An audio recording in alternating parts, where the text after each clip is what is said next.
Reading from Matthew.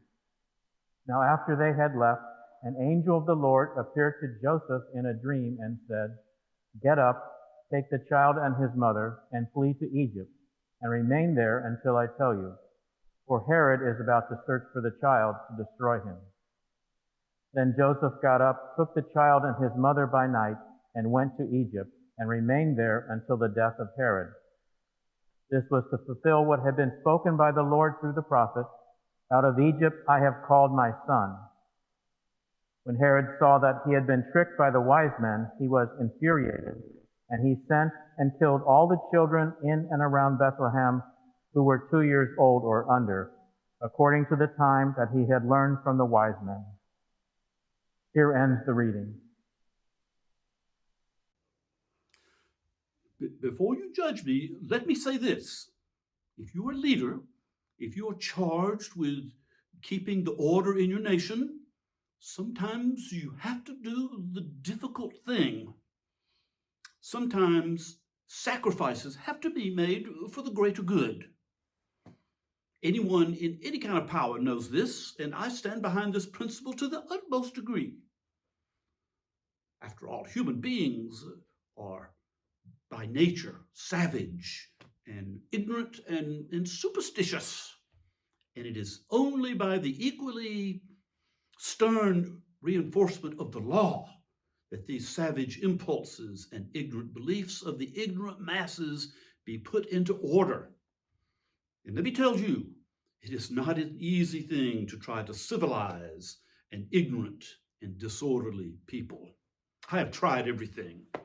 I have prohibited the sale of crystals and Ouija boards. I have slapped a heavy tax on playing cards. The courts are empowered to sentence alchemists to hard labor in the mines. It is a statutory offense to turn tables or feel bumps. But nothing is really effective. How can I expect the masses to be sensible when, for instance, to my certain knowledge, the captain of my own guard wears an amulet against the evil eye, and the richest merchant in the city consults a medium over every important transaction? Legislation is helpless against the wild prayer of longing that rises day in, day out from all those households under my protection. Oh God, put away justice and truth, for we cannot understand them and do not want them. Eternity would bore us dreadfully. Leave thy heavens and come down to earth, our earth of water clocks and hedges. Become our uncle. Look after baby, amuse grandfather.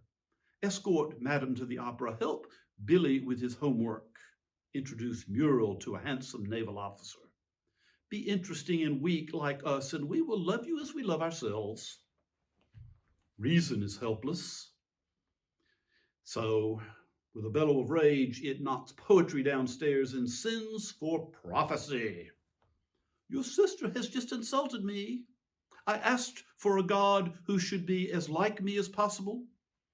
What use to me is a God whose divinity consists of doing difficult things that I cannot do, or saying clever things that I cannot understand? The God I want and intend to get must be someone I can recognize immediately, without having to wait and see what he says or does. There must be nothing in the least extraordinary about him. Produce him at once, please. I'm sick of waiting. Today, apparently, judging by the trio who came to see me this morning with an ecstatic grin on their scholarly faces, apparently the job has been done. God has been born, they cried. We have seen him ourselves. The world is saved. Nothing else matters. Well, one needn't be much of a psychologist to realize that if this rumor is not stamped out now, in a few years, it is capable of diseasing the whole empire. And one doesn't have to be a prophet to predict the consequences if it should. Reason will be replaced by revelation instead of rational law. Objective truths perceptible to any who will undergo the necessary intellectual discipline, and the same for all. knowledge will degenerate into a riot of subjective visions. Feelings in the solar plexus induced by undernourishment, angelic images generated by fevers or drugs, dream warnings inspired by the sound of falling water. Whole cosmologies will be created out of some forgotten personal resentment. Complete epics written in private languages, the dabs of school children ranked above the greatest masterpieces. Life after death will be an eternal dinner party where all the guests are 20 years old, diverted from its normal and wholesome outlet of patriotism and civic and family pride. The need of the masses for some visible idol to worship will be driven into totally unsocial channels where no education can reach it. Justice will be replaced by pity as the cardinal human virtue, and all fear of retribution will vanish. Every corner boy will congratulate himself. I am such a sinner that God had to come down in person to save me. I must be a devil of a fellow. Every crook will argue, I like committing crimes. God likes forgiving them. Really, the world is admirably arranged. And the ambition of every young soldier will be to secure a deathbed repentance. The new aristocracy will consist exclusively of hermits, bums, and permanent invalids. The rough diamond, the consumptive whore, the bandit who is good to his mother, the epileptic girl who has a way with animals, they will be the heroes of the new tragedy. The general, the statesman, and the philosopher will have become the butt of every farce and satire. Naturally, this cannot be allowed to happen. Civilization must be saved, even if this means sending in the military, as I suppose it does. How dreary. Why is it that, in the end, civilization always has to call on these professional tidiers, to whom it is all one, whether it be Pythagoras or homicidal lunatic that they are called to exterminate? Oh dear. Why couldn't this wretched infant be born somewhere else? Why can't people be sensible? I don't want to be horrid. Why can't they see that the notion of a finite God is absurd? Because it is. God as a tiny baby?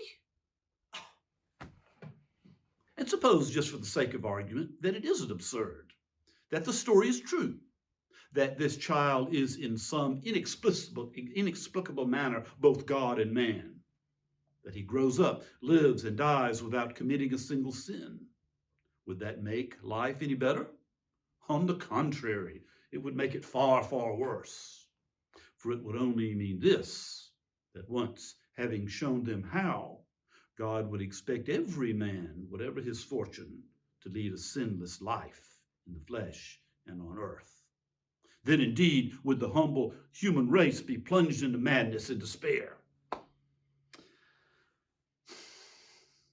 And for me personally, at this moment, it would mean that God had given me the power to destroy himself. I refuse to be taken in. He could not play such a horrible practical joke. Why should he dislike me? I've worked like a slave. I've taken elocution lessons. I've read all official dispatches without skipping. I've hardly ever taken bribes. How dare he allow me to decide? I've tried to be good. I brush my teeth every night. I haven't had sex for a month. I object. I'm a liberal. I want everyone to be happy.